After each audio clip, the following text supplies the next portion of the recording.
Morning Spirit. Selamat pagi, semangat pagi. Selamat pagi Bapak Ibu dan saudara-saudariku yang dikasihi oleh Tuhan Yesus. Bertemu kembali di dalam Morning Spirit. Pagi ini kita akan belajar firman Tuhan dengan tema persahabatan dengan dunia menjadikan kita musuh Allah. Persahabatan dengan dunia menjadikan kita musuh Allah. Langkah serius kita untuk menjadi sahabat Allah adalah dengan menghormatinya, mentaatinya, melayaninya, dan memuliakannya, karena Dia adalah Allah yang Maha Kuasa. Dalam Amsal 17 ayat 17 firman Tuhan berkata, seorang sahabat menaruh kasih setiap waktu dan menjadi seorang saudara dalam kesukaran. Dalam persahabatan dengan sesama manusia saja, kita harus saling menghargai, saling menghormati, menaruh kasih setiap waktu, dan menjadi saudara dalam kesukaran. Apalagi saudaraku, menjadi sahabat Allah. Kita harus benar-benar berkomitmen dan menghargai, menghormati Allah dengan segenap hati. Kita tidak boleh mendua hati. Persahabatan dengan siapapun kalau mau langgeng harus ada komitmen, harus ada aturannya walaupun tidak tertulis, tetapi harus dipatuhi. Dalam persahabatan harus ada etika yang disepakati dan terlihat dalam tindakan yang nyata, yaitu kita saling menghargai, saling menghormati, saling membantu, saling menolong bila sahabat kita dalam kesulitan atau kesukaran. Dalam Yakobus 4 ayat 4 firman Tuhan berkata, "Hei kamu orang yang tidak setia, tidakkah kamu tahu bahwa persahabatan dengan dunia adalah permusuhan dengan Allah? Jadi barang siapa hendak menjadi sahabat dunia ini, ia menjadikan dirinya musuh Allah." Persahabatan dengan dunia adalah permusuhan dengan Allah. Seseorang tidak dapat menjadi sahabat Allah dan sekaligus menjadi sahabat dunia. Tidak bisa, saudara. Jadi sahabat Allah yang setia dan dapat dipercaya. Kita tidak boleh mendua hati dengan kaki kiri bersama Allah dan kaki kanan bersama dunia. Bila kita mendua hati, maka secara langsung kita telah menjadikan diri kita musuh Allah. Ini tidak boleh terjadi, saudaraku. Matius 6 ayat 24 firman Tuhan berkata, tak seorang pun dapat mengabdi kepada dua tuan, karena jika demikian ia akan membenci yang seorang dan mengasihi yang lain, atau ia akan setia kepada yang seorang dan tidak mengindahkan yang lain. Kamu tidak boleh mengabdi kepada Allah dan kepada Mamon.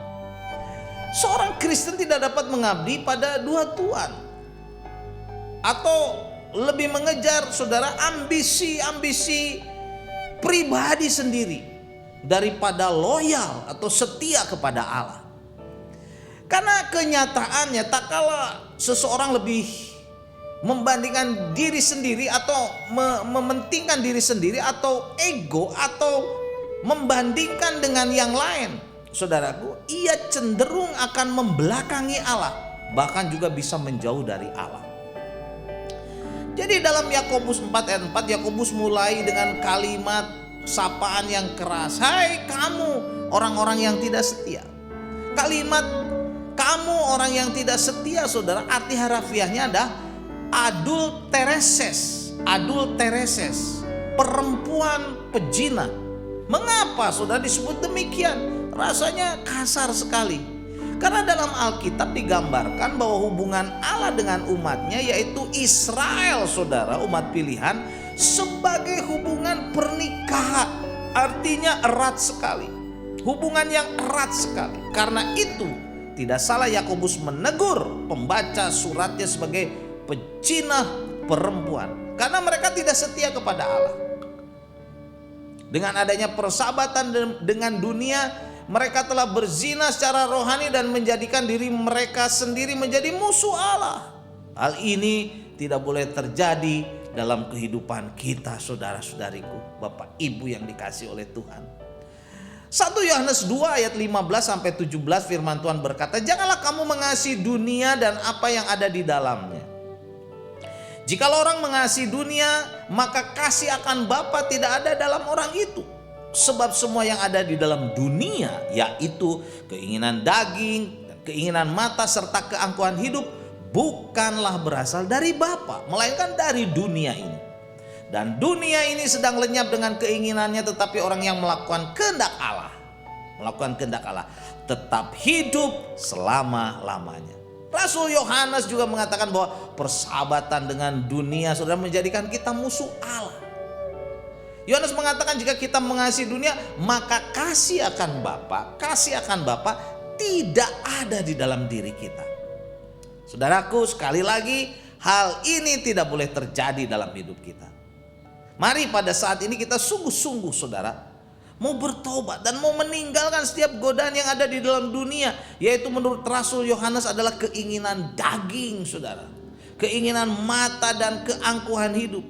Karena dunia ini sedang lenyap dengan keinginannya, tetapi orang yang melakukan kehendak Allah akan hidup selama-lamanya. Amin, saudara.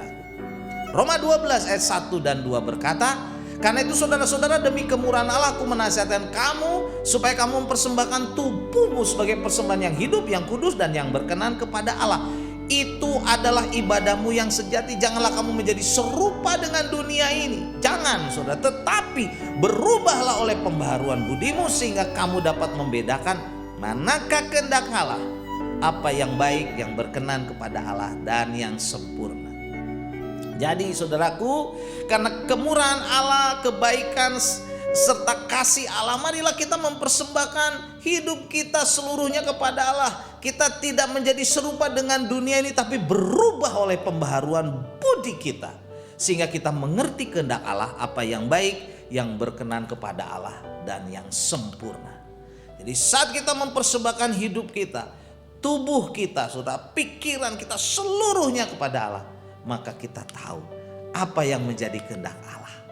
Kita tahu apa yang bisa menjadikan kita musuh Allah. Dan itu semua kita tinggalkan karena kita mau menjadi sahabat Allah. Kita mau dekat dengan Allah. Kita mau terus, saudara, mengikut Allah dengan setia. Karena Allah adalah Allah, sumber segala sesuatu, sumber keselamatan, sumber berkat, sumber sukacita. Mari saudaraku, berserahlah pada Tuhan dan biarlah Allah Tuhan kita di dalam Yesus Kristus menjadi sahabat kita. Amin. Mari kita berdoa. Terima kasih Tuhan untuk kebenaran firman-Mu. Kami tidak mau menjadi musuh Allah.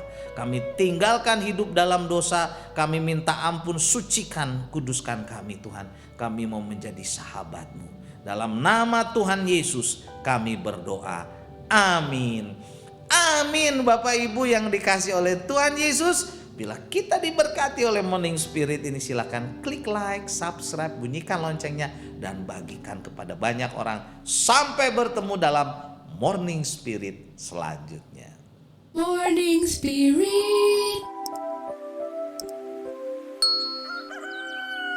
Selamat pagi, semangat pagi.